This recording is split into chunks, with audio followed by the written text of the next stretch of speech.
नमस्कार दोस्तों, स्वागत है आप सभी का ऑनलाइन डाउट यूट्यूब चैनल पर। इस वीडियो में हम बात कर रहे हैं कई बड़ी और लेटेस्ट अपडेट के बारे में जो कि संबंधित है यूपी टीजीटी बीजीटी छात्रों के लिए। यूपी टीजीटी बीजीटी एग्जाम को लेकर एक बड़ी और लेटेस्ट जानकारी निकलकर सामने आ गई है, जिसमें अगर बात की जाए UP TGT BGT exam date के साथ साथ हम बात करने वाले हैं नए एग्जाम कार्यक्रम को लेकर। साथ ही हम बात करेंगे यूपी टीजीटी बीजीटी परीक्षा को लेकर। जैसा कि दोस्तों आप जानते हैं, किसी भर्ती संबंधित जैसे ही कोई नई और बड़ी जानकारी निकल कर आती है, खास तौर पर अगर टीजीटी बीजीटी को लेकर, तो सबसे पहले आप सभी को ऑनलाइन अडाफा स्टडी यूट्यूब चैनल के माध्यम से दे दी जाती है। इस वीडियो में आपके लिए तीन बड़ी जानकारियां हैं, तीनों अलग अलग हैं, एक एक करके देंगे जिससे कोई खिचड़ी ना पके। ठीक है, तो सबसे पहली जानकारी आप सभी के लिए जो है वो है टीजीटी बीजीटी एग्जाम डेट को लेकर नए कार्यक्रम के बारे में। दूसरी जानकारी है 23,000 पदों पर नई टीजीटी बीजीटी भर्ती को लेकर। शिक्षा सेवा चयन आयोग के नए अध्यक्ष के बारे में, जहां पर आईपीएस को कहीं की अध्यक्ष बनाए जाने की जानकारी सामने निकल कर आ रही है। तो चलिए सीधे मुद्दे पे आते हैं, क्योंकि काफ़ी ज़्यादा कहीं न कहीं अभ्यर्थियों में काफ़ी समस्या का सामना करना पड़ रहा था टीजीटी बीजीटी को लेकर, क्योंकि अभ्यर्थी परीक्षा को लेकर इंतजार कर रहे हैं, दूसरी तरफ आयोग परीक्षा स्थगित कर देता है।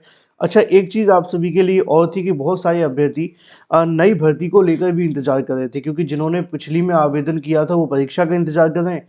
दूसरी तरफ जो नई भर्ती का इंतजार कर रहे हैं वो लगातार कहीं न कहीं उम्मीद में थे कि नया विज्ञापन भी आ जाए। तो यहाँ पे तीनों ही जानकारी आप सभी के लिए एक साथ निकल कर के आ गई हैं। और मैं आपको एक बात और बता दूं कि अगर आप में से कोई अभ्यर्थी एलटी की प्रिपरेशन कर रहा है तो पहले आप उसको जल्दी से कंप्लीट कर लो, क्योंकि फिर आपके लिए दिक्कतें बढ़ने वाली हैं। क्योंकि यहाँ पर जब यूपी टीजीटी बीजीटी 2022 की परीक्षा, 23,000 नई भर्ती की परीक्षा, तो निश्चित तौर पे आपको दिक्कतों का सामना फिर बाद में करना पड़ेगा। लेकिन एक जानकारी है आपके लिए,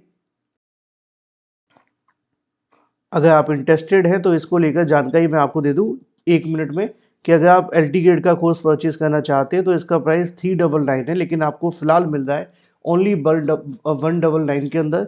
ये सिर्फ जीके और जीएस के लिए है, बाकी किसी और सब्जेक्ट के लिए नहीं है। ये कोर्स आपको हिंदी में ही देखने के लिए मिलेगा, इंग्लिश में नहीं होगा। इसमें आपको 40,000 वन लाइनर मिलेंगे, 6 मंथ का करंट अफेयर होगा, और भी बहुत कुछ होगा जो नीचे लिखा हुआ है, आप पढ़ सकते हैं।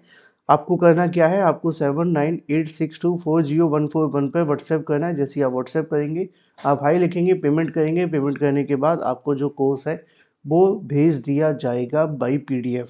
तो देर किस बात की, अभी परचेज कर लें और अपनी प्रिपरेशन शुरू कर दें, क्योंकि फिर आपको दिक्कतों का सामना करना पड़ सकता है। चलिए बात कर लेते हैं एक एक करके मुद्दे पर। सबसे पहला मुद्दा आप सभी के लिए था टीजीटी बीजीटी परीक्षा को लेकर, दूसरा था 23,000 पदों पर नई भर्ती के बारे में, तीसरा था चेयरमैन को लेकर, क्योंकि चेयरमैन के संबंध में भी जानकारी निकल कर आ रही थी। अब आज इनको लेकर तीनों के बारे में जानकारी दी है, मैं एक एक करके पहले आपको बताता हूँ। पहली जानकारी है कि आज ही के न्यूज़पेपर में आपको देखने के लिए मिलेगा कि आईपीएस भी बनेंगे शिक्षा सेवा चयन आयोग के चेयरमैन। आप जानते हैं उत्तर प्रदेश शिक्षा सेवा चयन आयोग के अध्यक्ष अब केवल आईएएस अफसर ही नहीं बनेंगे, आईपीएस को भी बना दिया जाएगा। राज्यपाल आनंदीबेन पटेल के माध्यम से उत्तर प्रदेश शिक्षा सेवा चयन आयोग के संशोधन अध्यादेश को मंजूरी दे दी है। अब प्रमुख सचिव या उसके समकक्ष पद पर सेवारत या रिटायर हो चुके अधिकारी को भी कहने की शिक्षा सेवा चयन आयोग का जो अध्यक्ष बना दिया जाएगा।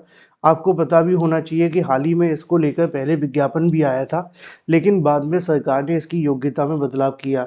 खबरें ये सुनने में आई थी कि यहाँ पर एक आईपीएस अधिकारी है जिनको शिक्षा सेवा चयन आयोग का अध्यक्ष बनाए जाने की तैयारी की जा रही थी। तो ऐसी कंडीशन में उनको बनाए जाने के संबंध में एक बार योग्यता में बदलाव किया गया और दोबारा से विज्ञापन जारी किया गया। तो अब आईएएस के साथ में आईपीएस बन सकते हैं। और मोस्ट प्रोबेबली जो जानकारी निकल कर सामने आ रही है, आईपीएस अधिकारी को शिक्षा सेवा चयन आयोग की कमान सौंपी जा सकती है। अभी मैं नाम डिस्क्लोज नहीं करूंगा, क्योंकि वो सरकार में वर्तमान में अगर बात की जाए तो प्रमुख सचिव या समकक्ष पद पर रह चुके हैं, और उनके बारे में काफ़ी चर्चाओं का समय चल भी रहा है। यहाँ पे आपको देखने के लिए मिल भी जाएगा, आप नीचे पढ़ेंगे तो लिखा हुआ है कि इसके आवेदन चल रहे हैं। शासन के विशेष सचिव गेजेश कुमार त्यागी ने शिक्षा सेवा चयन आयोग के मनोज कुमार को अध्यादेश 18 नवंबर को, वो संशोधन को 28 नवंबर भेज दिया गया है। यानी कि विज्ञापन तो जारी कर दिया गया है, लेकिन ये जानकारी निकल कर सामने आ रही है कि एक आईपीएस अधिकारी को यहाँ पर शिक्षा सेवा चयन आयोग का नया चेयरमैन बनाए जाने की कवायद तेज हो चुकी हैं। अब ये तो बात होगी आपके लिए अगर बात की जाए नए चेयरमैन के बारे में। दूसरी जानकारी है 23,000 पदों पर टीजीटी-बीजीटी की नई भर्ती को लेकर। यूपी शिक्षा सेवा चयन आयोग की अगर बात की जाए अध्याचन पोर्टल का ट्रायल शुरू कर दिया गया है। दिसंबर में पोर्टल शुरू होने के साथ ही अगर बात की जाए तो चेयरमैन की नियुक्ति के बाद अध्याचन की तैयारियां हैं। 22,000 से ज़्यादा पदों पर भर्ती को लेकर जो प्रस्ताव तैयार कर लिया गया है शिक्षा निदेशालय के माध्यम से। लिखा हुआ है कि अगर बात की जाए जो एनआईसी है उसके माध्यम से पोर्टल तैयार कर दिया गया है। पोर्टल तैयार करके आयोग को उपलब्ध करा दिया गया है। आयोग एवं उच्च शिक्षा निदेशालय इसका ट्रायल शुरू कर दिया गया है जिससे कि बाद में कोई दिक्कत का सामना न करना पड़े। लिखा हुआ है कि टीजीटी बीजीटी प्रधानाध्यापक प्रधानाचार्य के पदों को जोड़कर तकरीबन 23,000 से अधिक पदों पर नियुक्ति का प्रस्ताव तैयार किया गया है। 22,000 से अधिक पद तो टीजीटी पीजीटी के हैं, बाकी के जो पद हैं वो अलग हैं।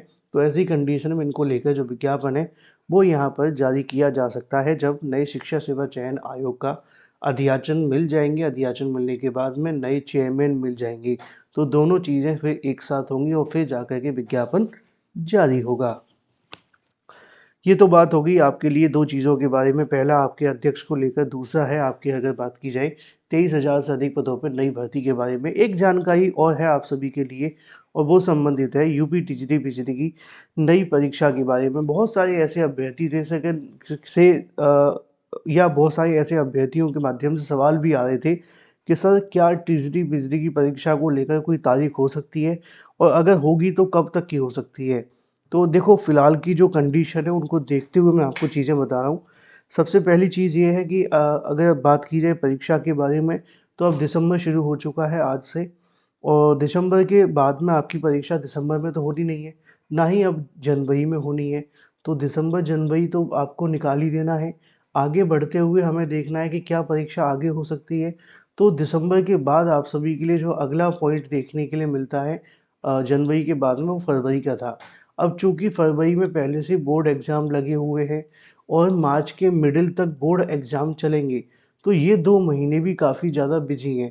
तो जो नया कार्यक्रम होने की जानकारी मिल रही है या संभावित तौर पर जो नई परीक्षा की तारीख के बारे में जानकारी मिल रही है, वो यही है कि टीजीटी पीजीटी की जो नई तारीखें होंगी या तो मार्च की या मार्च के बाद की देखने के लिए मिलेगी, क्योंकि मार्च से पहले परीक्षा होने की संभावना अभी है नहीं है। अभी आपके नए चेयरमैन आएंगे तो आते आते दिसंबर का लास्ट हो जाएगा, फिर जाकर के वो नई तारीखों की अनाउंसमेंट करेंगे। जब उनको अनाउंसमेंट करनी होगी तो ये भी देखना होगा कि कब परीक्षा केंद्र हमें मिल सकते हैं। और मार्च का महीना काफ़ी बिजी रहता है, एक तो पहले से ही बोर्ड एग्ज़ाम लगे हुए हैं और जो स्कूल हैं उनके भी अपने वो जो वार्षिक परीक्षाएं होती हैं, एनुअल एग्ज़ाम जिनको हम कहते हैं, वो होने हैं। तो ऐसी कंडीशन में फिर परीक्षाओं को कहीं न कहीं आगे पीछे करने का प्रेशर उनके ऊपर भी बनेगा। तो मार्च का महीना बहुत ज़्यादा महत्वपूर्ण है और बहुत ज़्यादा बिज़ी भी है। तो टीजीटी-बीजीटी को लेकर जो नई तारीखें होंगी वो मार्च के बाद ही होने की उम्मीद है, उससे पहले नहीं हो पाएगी किसी कीमत पर। ये मैंने इसलिए बता दिया आपको कि अगर आप किसी और भर्ती की तैयारी कर रहे हैं, तो कर लें क्योंकि आपके पास अभी समय है, बाद में शायद ये समय आपको ना मिले।